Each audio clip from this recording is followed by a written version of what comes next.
नमस्कार, मी doctor Pramod Prabhuge, MD medicine, DM nephrology, kidney विकार, डायलिसिस व किडनी ट्रान्सप्लांट स्पेशलिस्ट. आज आपण किडनी फेल होण्याची महत्त्वाची कारणे काय आहेत ते पाहूयात. एक नंबरचे कारण किडनी फेल होण्याचे म्हणजे डायबिटीज. भारतामध्ये डायबिटीजचे प्रमाण हे वाढले आहे आणि डायबिटीजच्या पेशंटची किडनी फेल होण्याचे प्रमाण जे आहे ते 40 ते 50% पेशंटच्या किडनी फेल होऊ शकतात. विशेषतः डायबिटीज जेव्हा 10 वर्षापेक्षा जास्त असतो तेव्हा किडनी फेल होण्याचे प्रमाण हे वाढते. दुसरे महत्त्वाचे कारण म्हणजे ब्लड प्रेशर. जर ब्लड प्रेशर वाढलं तर ब्लड प्रेशर वाढल्यामुळे अशा पेशंटमध्ये 10 वर्षापेक्षा जास्त जर ब्लड प्रेशर असेल तर अशा पेशंटच्या किडनी फेल होण्याचं प्रमाण जे आहे ते 30 ते 40% पेशंटच्या किडनी ह्या कायमस्वरूपी फेल होतात. तिसरं महत्त्वाचं कारण म्हणजे आपल्या मराठवाडा हा स्टोन बेल्ट आहे. तर स्टोन बेल्ट असल्यामुळे इथलं पाणी जे आहे ते या पाण्यामध्ये क्षाराचं प्रमाण खूप जास्त आहे. तर हे क्षाराचे कण जे आहेत तर ते लघवी जेव्हा तयार होते त्यावेळेला ते क्षाराचे कण किडनीमध्ये अडकतात आणि याच्यामध्ये छोटे छोटे मुतखडे हे किडनीमध्ये तयार होऊन किडनी फेल होतात. तर याच्यामुळे या क्षारयुक्त पाण्यामुळे किडनी फेल होण्याचे प्रमाण हे मराठवाड्यामध्ये जास्त आहे. हे तिसरे महत्त्वाचे कारण आहे. चौथे महत्त्वाचे कारण म्हणजे ज्या पेशंटला हृदयाचा आजार आहे तर अशा पेशंटच्या किडनी फेल होण्याचे प्रमाण हे खूप जास्त असते. पाचवं महत्त्वाचं कारण म्हणजे अतिरक्तपणा, म्हणजे ज्यांचा BMI 30पेक्षा जास्त आहे अशा पेशंटच्या किडनी फेल होण्याचं प्रमाण हे जास्ती असतं. एखाद्या घरामध्ये जर किडनीचा विकार असेल तर त्याच्या नातेवाईकांना किडनी विकार होण्याची शक्यता ही खूप जास्त असते. तर अशा पेशंटनी आपली स्वतःची काळजी घेणे महत्त्वाचं आहे. त्यांनी वेळोवेळी किडनीची तपासणी किडनीच्या तज्ञाला भेटणे हे अत्यंत महत्त्वाचं असतं. ज्या पेशंटला सर्पदंश म्हणजे विशेषतः परड चावलेला आहे आपल्या भागामध्ये त्यालाच आम्ही रेजल वायपर असं म्हणतो, तर अशा पेशंटच्या जवळपास 50 ते 70% पेशंटच्या किडनी ह्या फेल होतात. जर असे पेशंट वेळेमध्ये म्हणजे 6 तासाच्या आतमध्ये जर हॉस्पिटलमध्ये पोचले, चांगल्या हॉस्पिटलमध्ये विशेषतः किडनी विकार तज्ञाकडे जर पोचले तर त्यांच्या किडनी फेल होण्याचं प्रमाण हे अत्यंत कमी होतं आणि हे लाईफ सेविंग आहे. त्याच्यामुळे अशा पेशंटनी ताबडतोब किडनी विकार तज्ञाला भेटणे हे अत्यंत महत्त्वाचं आहे. आयकॉन हॉस्पिटलमध्ये साप चावलेल्या पेशंटसाठी अत्यंत चांगल्या सुविधा आपण उपलब्ध केलेल्या आहेत.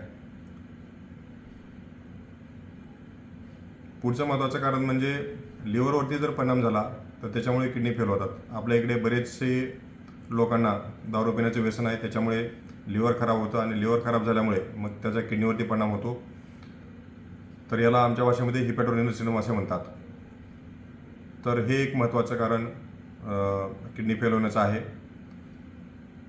ज्या पेशंटला थायरॉईडचा त्रास आहे, संधिवाताचा त्रास आहे किंवा जे पेशंट संधिवाताच्या गोळ्या घेत आहेत तर त्या संधिवाताच्या गोळ्यामुळेही किडनीवरती परिणाम होऊ शकतो. त्याचबरोबर आपल्याकडले काही लोक आहेत, सामान्य प्रॅक्टिस अशी आहे की गावामध्ये एखादं मेडिकलचं शॉप असतं आणि गावामध्ये गेल्यानंतर मग त्या शॉपवरती जाऊन कुठल्याही डॉक्टरांनी न सांगता स्वतः लोक पित्ताच्या गोळ्या किंवा मग पेन किलरच्या गोळ्या घेतात, वेदनाशामक गोळ्या घेतात आणि त्याच्यामुळे किडनी फेल होते आणि हे एक महत्त्वाचं कारण आपल्या इकडल्या भागामध्ये आहे. त्याचबरोबर ज्या पेशंटला HIV आजार आहे किंवा ज्या पेशंटला कावीळ आहे, मलेरिया, डेंग्यू, टायफॉईड किंवा इतर जंतुसंसर्ग, निमोनिया वगैरे असेल तर त्यांच्याही किडनी फेल होण्याचं प्रमाण हे बऱ्यापैकी जास्त आहे. ज्या पेशंटला कॅन्सरचा आजार आहे त्यांच्यामध्ये किडनी फेल होण्याचं प्रमाण हे जास्त असतं. हे कॅन्सरमुळेच कॅन्सर हा किडनीमध्ये जाऊ शकतो, त्याच्यामुळे किडनी फेल होऊ शकतात किंवा कॅन्सरचे इतर परिणाम म्हणून किडनी फेल होऊ शकतात किंवा कॅन्सरच्या काही मेडिसिन्स आहेत ज्याला की आपण सिस्प्लॅटिन सारखा जो ड्रग आहे तर तो डायरेक्ट किडनीला डॅमेज करतो, त्याच्यामुळे किडनी फेल होतात. तर काही अँटीबायोटिक आहेत जसं की जेंटामायसिन, आमिकॅसिन असे जे ड्रग्ज आहेत तर ते सुद्धा किडनीला डॅमेज करतात. तर हे एक महत्त्वाचं कारण आहे.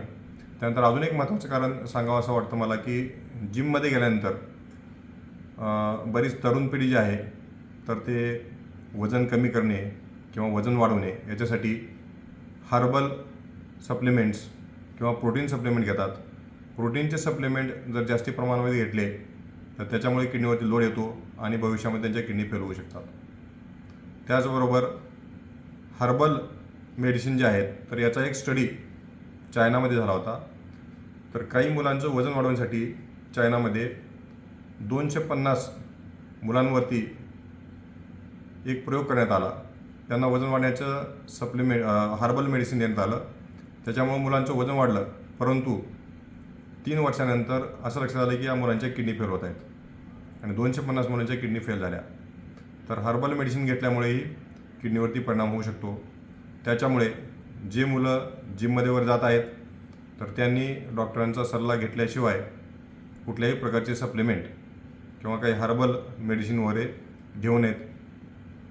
हा एक माझा महत्त्वाचा सल्ला लोकांना आहे. तर हे वरील आजार आपण जे बघितले, तर हे वरील आजार याच्यामध्ये विशेषतः शुगरचे पेशंट, BPचे पेशंट, मुतखडा असणारे पेशंट यांनी विशेष काळजी घेणं हे महत्त्वाचं आहे, कारण याच्यामुळे किडनी फेल होण्याचं प्रमाण खूप जास्त आहे. या पेशंटनी डॉक्टरांना दर 6 महिन्याला भेटून त्यांच्या लघवीची तपासणी करणे, त्यानंतर लघवीमध्ये प्रोटीन चाललं का नाही ते बघणे, तर आम्ही युरिन मायक्रो अल्ब्युमिन असं म्हणतो किंवा अल्ब्युमिन क्रिएटिन रेशो असं म्हणतो. त्यानंतर आपली क्रिएटिनची टेस्ट करणे, GFR म्हणजे ग्लोमेरुलर फिल्ट्रेशन रेट किती आहे तो पाहणे. त्याचबरोबर त्यांनी डोळ्याच्या पडद्याची तपासणी करणे आणि इतर काही तपासण्या ज्या डॉक्टरांनी सांगितल्या, जसं की HbA1cची टेस्ट आहे, त्यानंतर शुगर टेस्टिंग आहे, फास्टिंग पोस्टप्रँडियल किती आहे ते बघणे.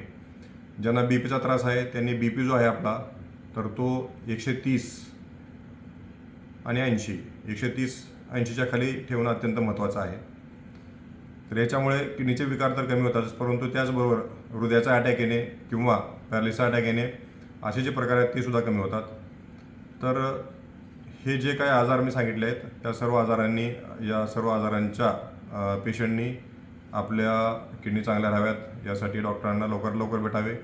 किडनी विकार हा अत्यंत गंभीर विकार आहे, साधा विकार नाही. त्याच्यामुळे याचे लवकर निदान जर झाले तर लवकर निदान झाल्यानंतर त्याचे लवकर ट्रीटमेंट चालू होईल, जेणेकरून किडनी कायमस्वरूपी फेल होणार नाहीत.